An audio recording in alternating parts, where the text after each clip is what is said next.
I want to put in a plug for a 1951 motion picture called The Lady Says No.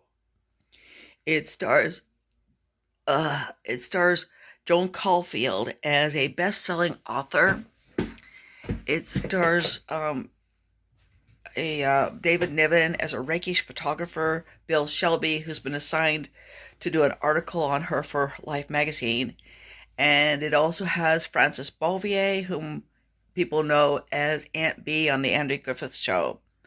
Okay, now the movie's not good. In fact, the movie's quite lousy.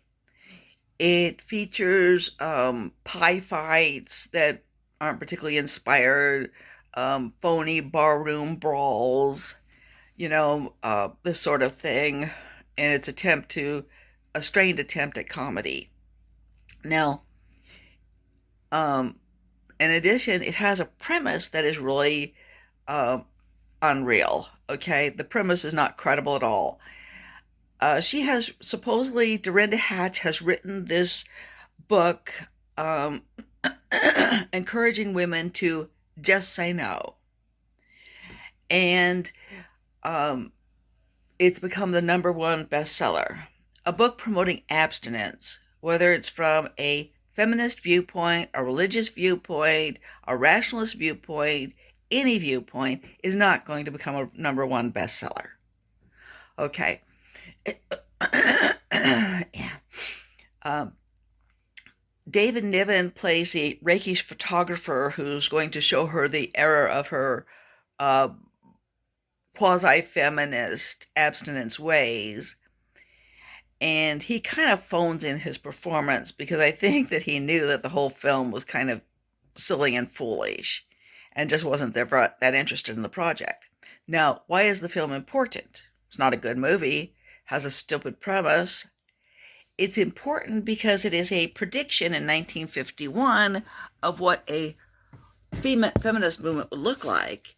And the fact that it was so very wrong, but at the same time makes a certain amount of sense, is important. Okay? It was predicted that a feminist movement would necessarily be sexually conservative. That actually makes sense. If you're going to write a book telling women to be scared of men or to hate men, what do you do if you're scared of something, or scared of something or hate it? You stay away from it. Okay? So the whole idea of linking abortion to feminism, kind of makes no sense right there. Because if you were able to convince women to stay away from men, then we wouldn't be worrying about this whole thing. Then we wouldn't have any reason to worry about abortion. But the whole idea that you could get people to stop kissing and making out and doing all those things with one book is pretty bizarre. I mean, the Bible hasn't been able to stop fornication or adultery or even devout Christian men routinely visiting prostitutes. Okay, but I do think the movie is important because of how wrong it was in the feminist movement that it predicted. But at the same time, it does make sense, but it's also underlined something else. To the extent that the feminist movement wants women to stay away from men, the feminist movement is an odd word to use. It's impotent. It's pointless. It's not going to affect anything.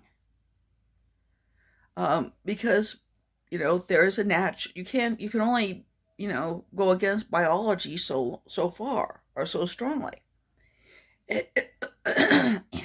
Even convincing teenagers in high school to abstain from sex can be difficult.